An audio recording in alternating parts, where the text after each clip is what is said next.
ভাল্লুকের বন্ধুত্ব। এক সময়ের কথা, অনেক গভীর ও ঘন অরণ্যে ছোট্ট এক ভাল্লুকের বাস ছিল। তার নাম ছিল বুড়ু।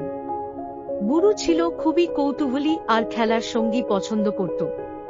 কিন্তু সেই বিশাল অরণ্যে তার কোনো বন্ধু ছিল না। প্রতিদিন একা একা সে বনের মধ্যে ঘুরে বেড়াত, ফলমূল খেত, আর তার মায়ের কাছে গিয়ে মজার মজার গল্প শুনত।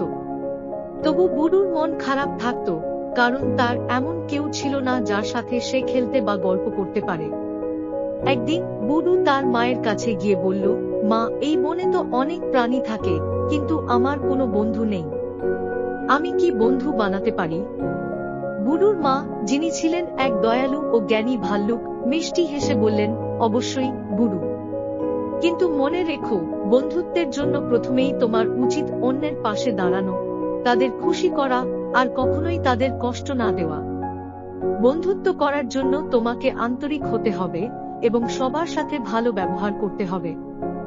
বুড়ু মায়ের কথা শুনে আনন্দিত হল। সে ভাবল, আজই আমি নতুন বন্ধু বানাতে বের হব। তারপর সে ঘাসে ঢাকা পথে হাঁটতে লাগল। পথের ধারে নানা রকমের রঙিন ফুল ফুটে আছে, পাখিরা গাইছে, আর মিষ্টি বাতাস বইছে। বুড়ুর মন খুশিতে ভরে উঠল। সে ভাবল, কি সুন্দর দিন, আজ নিশ্চয়ই আমি একজন বন্ধু খুঁজে পাব। হাঁটতে হাঁটতে বুড়ু এক খরগোশকে দেখতে পেল, যাকে সে আগে কখনো দেখেনি। খরগোশটি খুব দুঃখিত মনে একটি গাছের নিচে বসেছিল।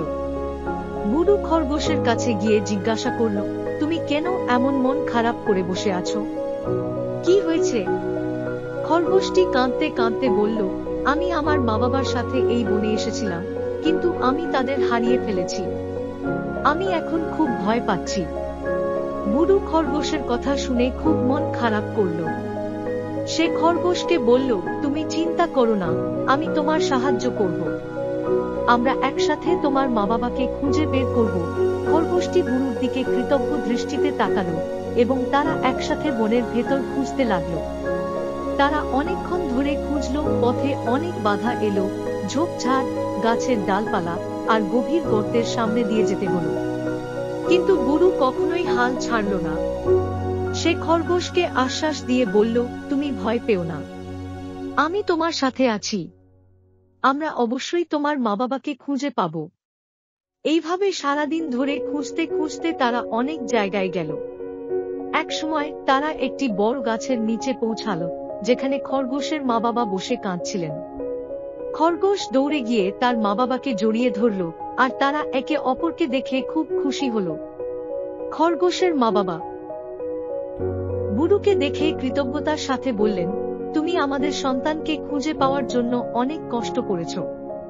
তুমি সত্যিই এক মহৎ প্রাণী। বুড়ু লজ্জিত হাসি দিয়ে বলল, আমি তো শুধু খরগোশের বন্ধুই হতে চেয়েছিলাম।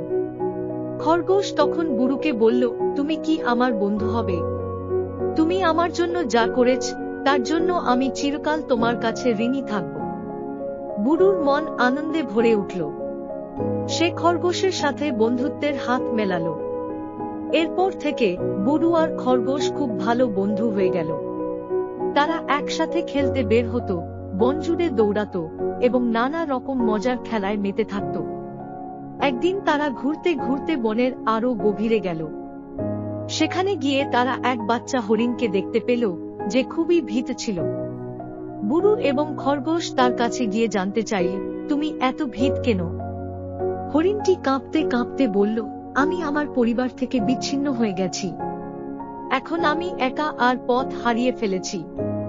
বুড়ু আর খরগোশ একে অপরের দিকে তাকালো, এবং তারপর একসাথে বলল, চলো আমরা তোমার পরিবারকে খুঁজে বের করি। তারা আবারও একত্রে হরিণের পরিবারকে খুঁজতে শুরু করল। অনেক খুঁজে অবশেষে তারা হরিণের পরিবারকেও খুঁজে পেল। হরিণের মা বাবা বুড়ু এবং খরগোশকে ধন্যবাদ জানিয়ে বলল, তোমরা সত্যি খুব ভালো প্রাণী। তোমাদের জন্যই আমরা আমাদের সন্তানকে ফিরে পেয়েছি। এভাবে বুড়ুর বন্ধুত্বের দলটি বড় হতে লাগল। খরগোশ, হরিণ এবং আরো অনেক প্রাণী তার বন্ধু হয়ে গেল। বুড়ু শিখল, সত্যিকারের বন্ধুত্ব মানেই একে অপরের পাশে থাকা, সাহায্য করা আর ভালোবাসা। দিন কাটতে লাগলো এবং বুড়ো বনের সব প্রাণীর কাছেই পরিচিত হয়ে উঠল। সবাই তাকে ভালোবাসতে শুরু করলো, কারণ সে সব সময় সবার সাহায্যে এগিয়ে আসত। বুড়োর মা তার ছেলের পরিবর্তন দেখে খুবই খুশি হলেন। একদিন তিনি বুড়োকে ডেকে বললেন, বুড়ো, আমি তোমার জন্য গর্বিত। তুমি প্রমাণ করেছো যে ভালো মন আর সাহায্য করার ইচ্ছা থাকলে সবাই তোমার বন্ধু হতে বাধ্য। বুড়ো মায়ের কথা শুনে বলল, মা, আমি শিখেছি যে বন্ধুত্ব মানে শুধু একসাথে খেলা নয়, বরং একে অপরের পাশে থাকা, বিপদে সাহায্য করা আর সবাইকে সম্মান করা। এরপর থেকে বুড়ো আর কখনো একা অনুভব করল না।